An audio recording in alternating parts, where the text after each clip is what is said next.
No, no.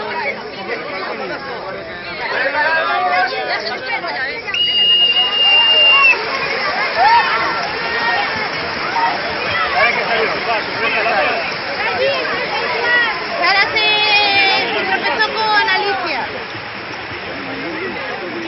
Va Mericel de cabeza con los del liceo.